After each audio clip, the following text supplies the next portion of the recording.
Hello everyone, my name is Atiya Zanab and today in this video I'm going to cover Victorian Compromise. Victorian Compromise, you may call it a literary term and somewhere you may call it a sort of literary movement, but completely it cannot be called a literary movement.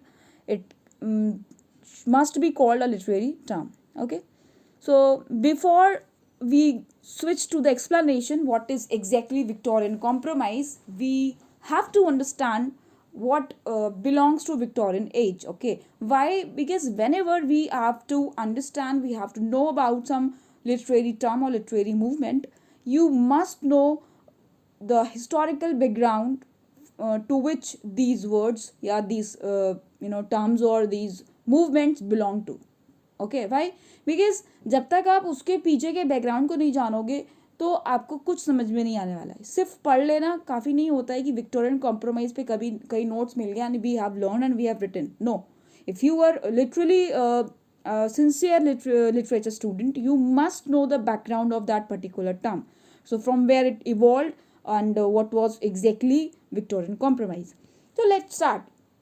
So first of all, we will come to know what was happening in Victorian era. So actually, this Victorian era, the age of Victorian age, the Victorian age is known for two opposite things. Okay, एक तरफ आपको देखने को मिलेगा इस as में science बहुत ज़्यादा एनरिच हो रही थी, ठीक है, ग्रो हो रही थी.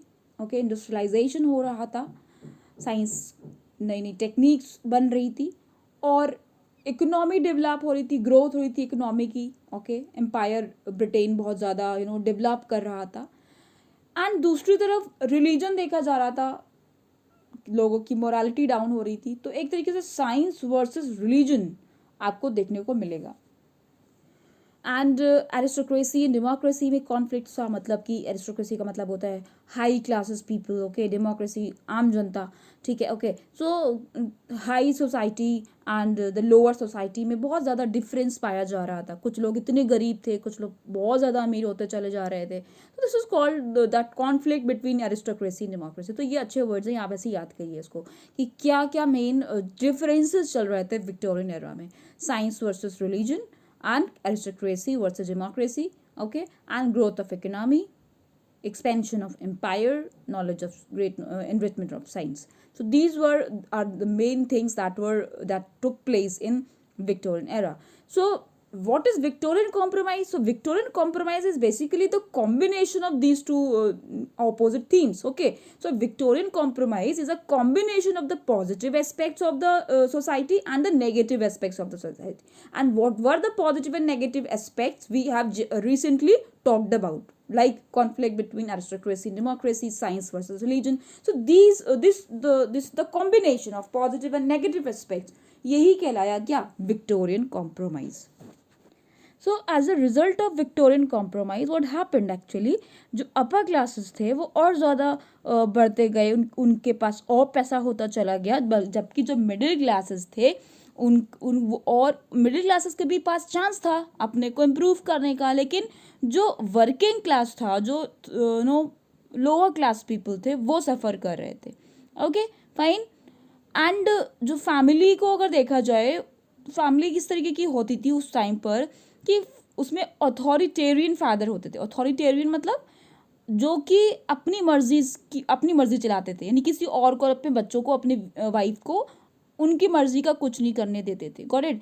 And with the mother in submissive role, और मदर ज़्यादातर हाउस वाइफ होती थी, दब्बू टाइप की. सबमिसिव मतलब क्या होता है? जो दूसरों को ओबे कर दे विदाउट रिप्लाइंग एनीथिंग. तो जो वाइफ्स थी उनका सबमिसिव रोल देखा गया. एंड जो फादर थे वो अथॉरिटेरियन थे, मतलब वो अपनी मर्जी चलाते थे. Got it. एंड आपको ये भी पता होना चाहिए कि मेनली जो विक्टोरियन कॉम्प्रोमाइज़ पे लिखने को आएगा, आपको कॉम्प्रोमाइज़ ही दिखाना है, तो आपको दो अलग अलग चीज़ें चल रही थी उस वक्त, आपको वही ज़्यादा लिखना पड़ेगा. ठीक है, तो हम एक बार फिर से बात कर लेते हैं कि एक तरफ तो क्या था, इंडस्ट्रियल रिवोल्यूशन प्रोग्रेस में था. Okay, fine. Upper middle class rise कर रही थी. ब्रिटेन की जो पावर थी वो एक्सपैंड हो रही थी. ओके, अपने एम्पायर को और बढ़ा रहा था ब्रिटेन. और दूसरी ओर क्या थी? पॉवर्टी, गरीबी थी, डिसीज, बीमारी थी. लोग भाई निचले जो वर्ग के लोग थे उनके पास गरीबी रहेगी तो वो कैसे इलाज कराएंगे? तो डिसीज, डेप्रिवेशन ऑफ इंजस्ट्रीज, मतलब उनको न्याय नहीं मिलता था। ये सारा जो है वो किसके जरिए देखा गया, वर्किंग क्लासेस के जरिए देखा गया। तो ये आप देख सकते हो कि दो अलग अलग चीज़ें। और अब बात करते हैं कि इस विक्टोरियन कॉम्प्रोमाइज का लिटरेचर पे कैसे इफेक्ट पड़ा, क्यों हम लोग इसको लिटरेचर में पढ़ते हैं। फाइन, तो एक बात ध्यान रखिए, जो उस टाइम का किसी भी एज में जो भी सर्कमस्टांसेस होते हैं, जो भी सिचुएशंस चलती रहती हैं, जो भी कंडीशंस होती हैं, उसका असर लेखक पर, राइटर्स पर, पोइट्स पर बहुत पड़ता है। अगर उस वक्त लोग सब साइंस की तरफ जा रहे हैं तो हो सकता है कि राइटर को ये लगे कि नहीं, अब कुछ राइटर्स को लगे कि मोरालिटी के ऊपर लिखो ताकि सब लोग कम बैक टू मॉरल आना चाहिए सबको, तो ये असर डालता है। तो अब हम ये देखेंगे कि जो विक्टोरियन कॉम्प्रोमाइज हुआ वो उसका असर क्या पड़ा एज अ लिटरेचर पे। ठीक है, तो जिस तरीके से सोसाइटी 3 वर्गों में बटी हुई थी, कुछ अपर क्लास, मिडिल क्लास, कुछ लोग साइंस को फॉलो कर रहे थे, कुछ लोग बीच के थे, ठीक है, ओके, एंड कुछ लोग बिल्कुल निचले थे। तो ऐसे ही राइटर्स भी लिख रहे थे, ठीक है। तो हुआ क्या, इन कॉन्फ्लिक्ट्स और जो कंसिक्वेंस जो हुए, जो रिजल्ट हुए इसके विक्टोरियन कॉम्प्रोमाइज होने पर, तो राइटर्स ने क्या किया, कुछ जो थे उनमें से वो ओल्ड फेथ पे टिके रहे, clung to the old faith means चिपके रहे पुराने ख्यालात पर, okay, and condemn the new fangled opinions. Fangled किसे कहते हैं, सिली ओपिनियंस, ठीक है।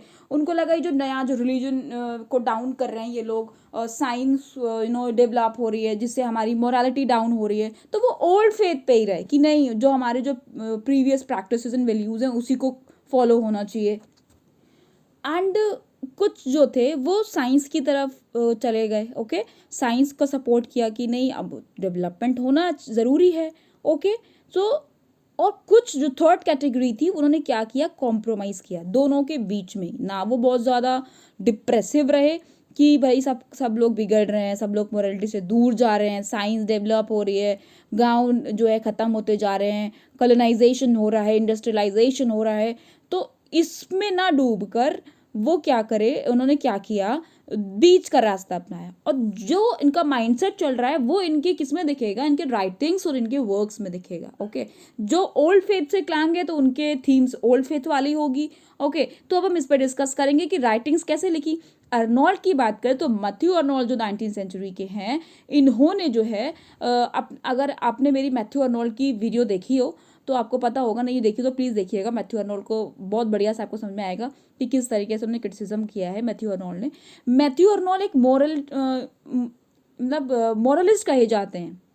मतलब उनको हमेशा इस बात की फिक्र रहती थी कि हमारा जो अभी वर्ल्ड है वो बिखर रहा है, okay, all are moving to science, nobody is attached with the values, morals, okay, principles. तो ये मैथ्यू अर्नोल्ड के क्रिटिसिज्म में भी देखा गया, ओके, एंड उनके वर्क्स में भी देखा गया। तो पेसिमिस्टिक व्यू था उनका, निराशावादी, कि वो सिर्फ बुरा ही सोच रहे थे कि भाई लोग बहुत ज़्यादा बिगड़ते चले जा रहे हैं ऑल, ठीक है। तो अर्नोल्ड की जो वर्क में देखा गया, एक अपने एज को लेकर उनका बड़ा नेगेटिव एटीट्यूड रहा, ओके, फाइन। एंड जैसे कि मैंने आपको बताया, इस वजह से वो लोगों को ज्ञान बहुत बांटते थे कि भाई मॉरलिटी को अपनाओ, ये वो, ओके, चाहे वो पोइट्री लिखने में हो, चाहे वो प्रोज लिखने में हो, या कोई ड्रामा लिख रहे हो, तो आपकी थीम्स में जो है वो इंस्ट्रक्ट करो rather than giving pleasure to the readers, okay. तो रीडर्स को प्लेजर दीजिए, लेकिन फर्स्ट आपका एम होना चाहिए कि उनको आप इंस्ट्रक्ट करिए मॉरल वैल्यूज़ की तरफ, क्योंकि जो वर्ड है वो it is crumbling down, okay. तो ये थे अर्नोल्ड पे जो असर हुआ विक्टोरियन कॉम्प्रोमाइज़ का, ये बिल्कुल पेसिमिस्टिक व्यू में चले गए, okay. Let's take another examples. Tennyson जो थे, तो टेनिसन थर्ड कैटेगरी में आते हैं। थर्ड कैटेगरी कौन सी थी, जिन्होंने ना ज़्यादा एक्सट्रीमिस्ट में बने और ना ज़्यादा बहुत दुखी रहे, ना ज़्यादा बीच का रास्ता जिन्होंने अपनाया, ओके। तो थर्ड कैटेगरी इनकी है जो कि विक्टोरियन कॉम्प्रोमाइज़ वाली है। कॉम्प्रोमाइज़ का मतलब क्या होता है कि ना ज़्यादा बुरी चीज़ को देखो, ना ज़्यादा अच्छी चीज़ को, तो कॉम्प्रोमाइज़ किया उन्होंने सिचुएशंस के साथ।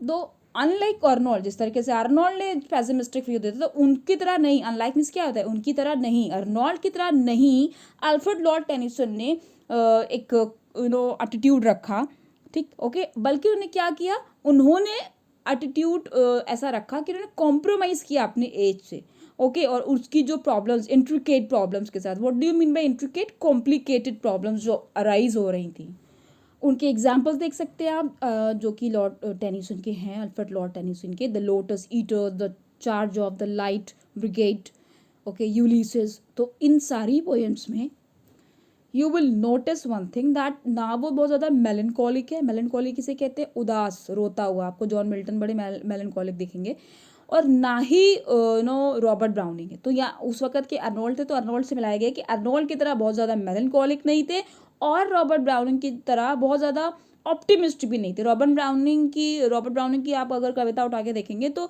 बहुत ज़्यादा वो ऑप्टिमिस्ट है, ओवर ऑप्टिमिस्ट है, ठीक है, मतलब उनको कुछ बुराई दिखती ही नहीं है, ओके, सब अच्छाई दिखती है, okay. So this is all about Lord Tennyson.